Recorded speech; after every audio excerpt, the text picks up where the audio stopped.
Effective pricing is central to financial success. Business model adalah mekanisme di mana melalui harga efektif, penjualan diubah menjadi pendapatan, biaya yang ditutupi, dan nilai yang dibuat untuk pemilik bisnis. Objective for establishing prices atau strategi tujuan penetapan harga pada perusahaan jasa. Yang pertama, gain profit, meliputi membuat kontribusi jangka panjang, mencapai tingkat target tertentu, dan memaksimalkan pendapatan dari kapasitas tetap. Yang kedua, cover cost, menutup sepenuhnya biaya yang dialokasikan, menutup biaya penyedia layanan khusus, menutup biaya tambahan. Yang ketiga, build demand, permintaan maksimal, dan mencapai pemanfaatan kapasitas penuh. Dan yang keempat, develop a user base, mendorong percobaan dan adopsi layanan, dan membangun pangsa pasar. Yang kelima, support positioning strategy, membantu dan mendukung strategi penentuan posisi dan mempromosikan positioning. Yang keenam, support competitive strategy, mencegah pesaing yang ada dan mencegah calon pesaing baru. Cost-based pricing atau penetapan harga berbasis biaya. Jika mengatakan penetapan harga berbasis biaya, maka tidak jauh dengan kata layanan dan juga manufaktur. Mengapa? Karena penetapan harga biasanya lebih kompleks dalam layanan daripada manufaktur. Karena tidak ada kepemilikan atas layanan.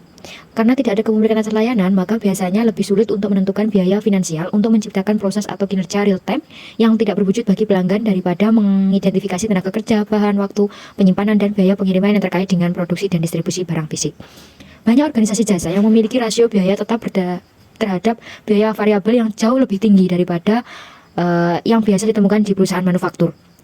Adapun 3 jenis batasan penetapan harga berdasarkan biaya. Yang pertama yaitu penetapan biaya penyediaan layanan, yang mana untuk memperkirakan biaya layanan tersebut ada 3 cara, yaitu biaya tetap, semi variabel, dan variabel. Dan kemudian yang kedua yaitu penetapan biaya berbasis aktivitas. Yang ketiga yaitu implikasi penetapan harga dari analisis. Yang kedua ada value-based pricing atau penetapan harga berbasis nilai.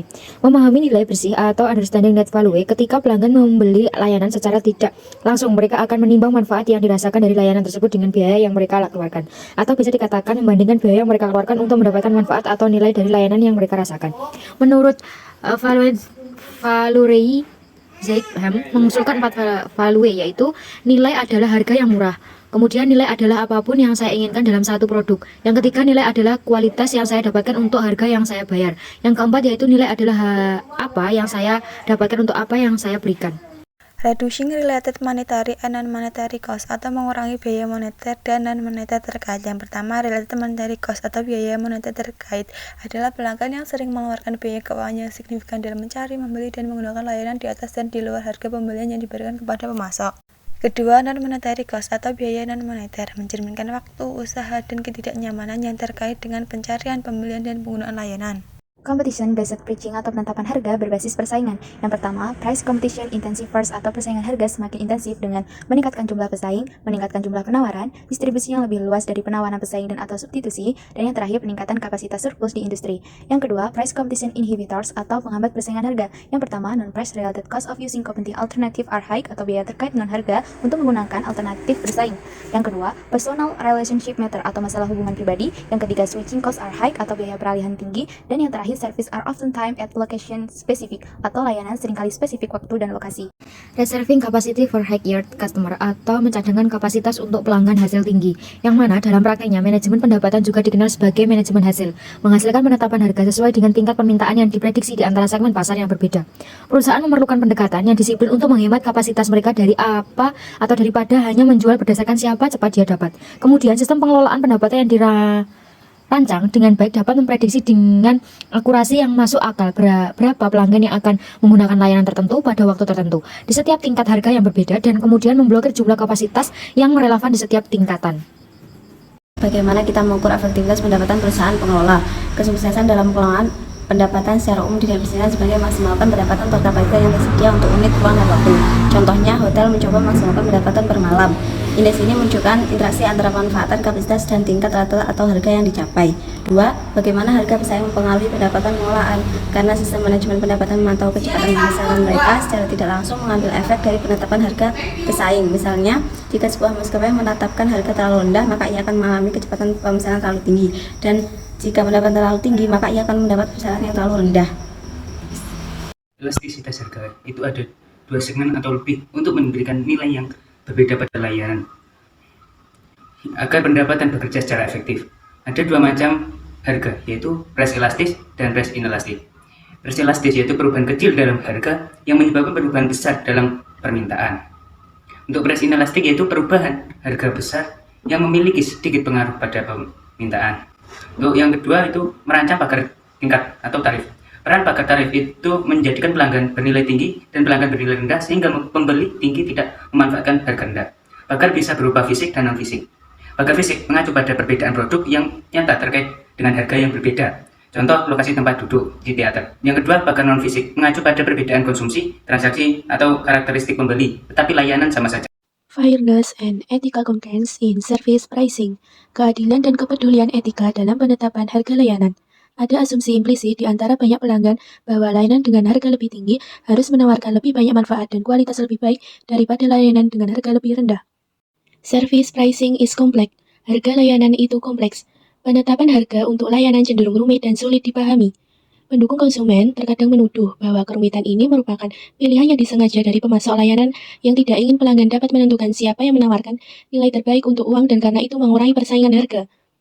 Kenyataannya, kompleksitas memudahkan bagi perusahaan untuk terlibat dalam perilaku tidak etis. Harga yang dikutip biasanya digunakan oleh konsumen untuk perbandingan harga, mungkin hanya yang pertama dari beberapa biaya yang dapat ditagih.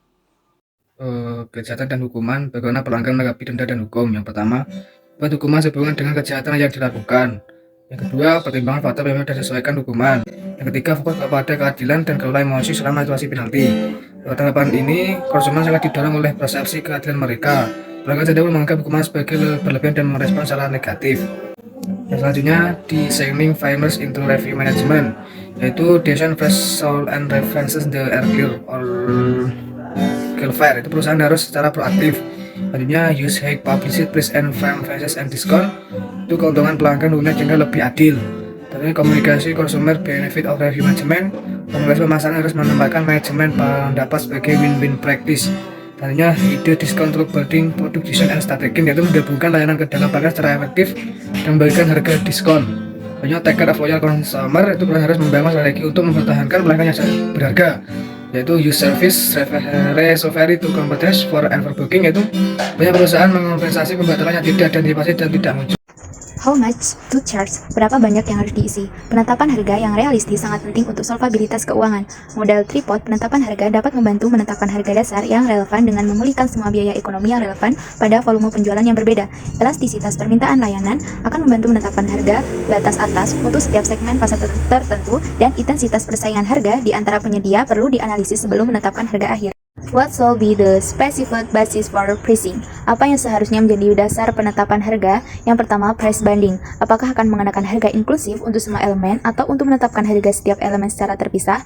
Yang kedua, discounting. Diskon harga selektif yang ditargetkan pada segmen pasar tertentu. Yang ketiga, freemium. Merupakan kombinasi antara gratis atau free dan premium. Telah menjadi strategi penetapan harga populer untuk layanan online dan mobile service.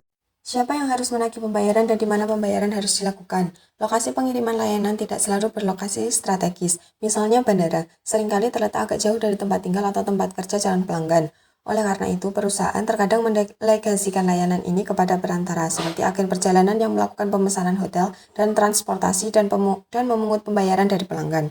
Penggunaan perantara juga dapat menghasilkan penghematan biaya administrasi. Namun, banyak perusahaan jasa saat ini mempromosikan situs web dan aplikasi mereka dengan menjaminan tarif terbaik sebagai saluran langsung untuk swalayan pelanggan.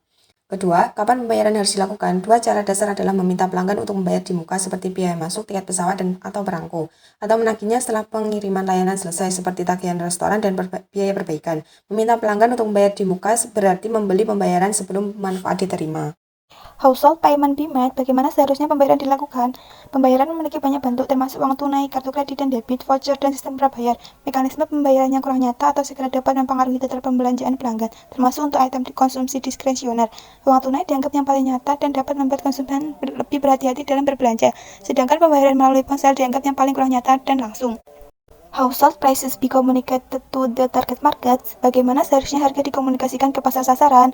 Tugas terakhir setelah menangani isu lainnya dalam penetapan harga adalah memutuskan bagaimana kebijakan penetapan harga organisasi dapat dikomunikasikan dengan baik ke pasar sasaran. Dan cara mengkomunikasikan harga itu penting dan membantu perilaku pembelian. Selain itu, pemasar harus memastikan bahwa tagihan yang disajikan akurat dan mudah dimengerti, mengingat banyaknya kritik terhadap ketidakakuratan tagihan rumah sakit dan hotel.